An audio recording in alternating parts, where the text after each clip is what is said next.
how to assemble plastic gen. So first, this one, the engine gear, put this, put ganyan, yung sa spin gear, then put the bit base sa attack wing,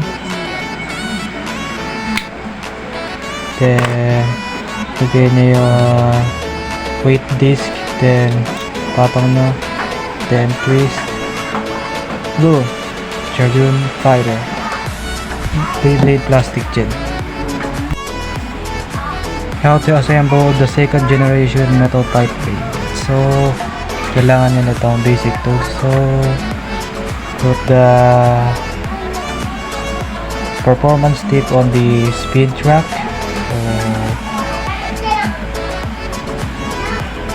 Ito yung naabutan ko kasi 2008 ako pinanganak, so hindi ko alam na may plastic gen pa pala. Kala ko kauna-unahan ay metal pipe Beyblade, second generation lang pala ito.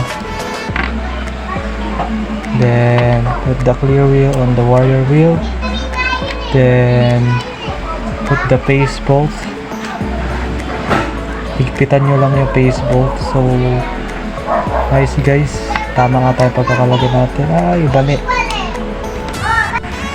So namali ko na pagkakalagay, so pabaligtad yung pang sali, pero mas trip ko ganito kay Pegasus. So yun na siya guys. So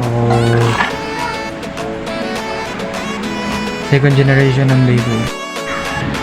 How to assemble the third generation of Beyblade Burst. So madali lang siya i-assemble guys. So saglit lang to. So driver, papatong mo yung driver, yung DC papatong mo sa driver, yung patong yung layer, ito kanan, pakaliwa, then please may apat na kalik yan.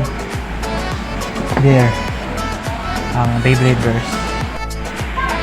How to assemble the fourth generation of Beyblade. So alam niyo naman na to kasi ito yung latest ngayon. So yung ratchet, papaganyan, then put the bit, then ayusin nyo sa pace, then yan, kagaya lang sa Beyblade Burst. So napakadali. Let's try the first generation.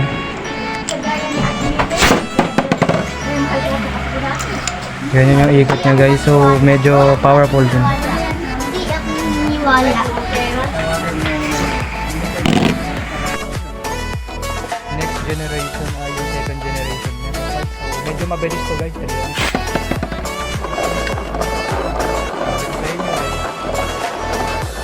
Kasi yung sa plastic gen medyo mabagal pa. Saka di naman to yung angkot na stadium ng metal saka ng plastic gen. Pang Beyblade Burst lang yan, pero pwede na rin.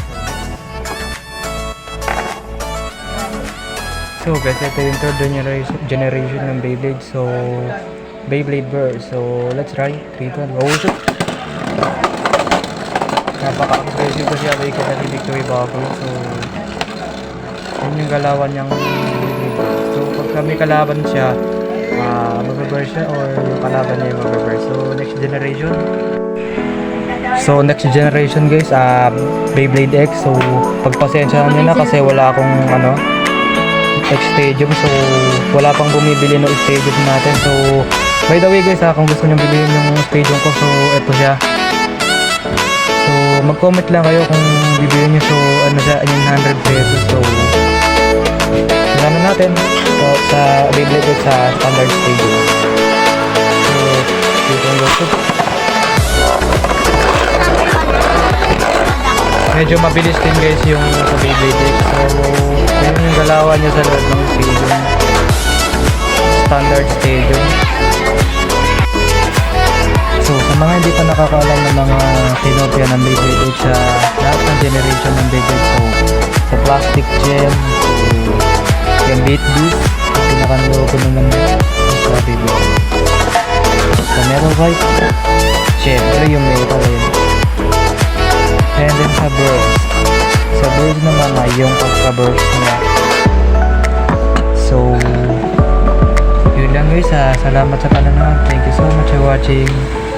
Don't forget to like, share, and subscribe. Bye bye. Anyways, geeks up.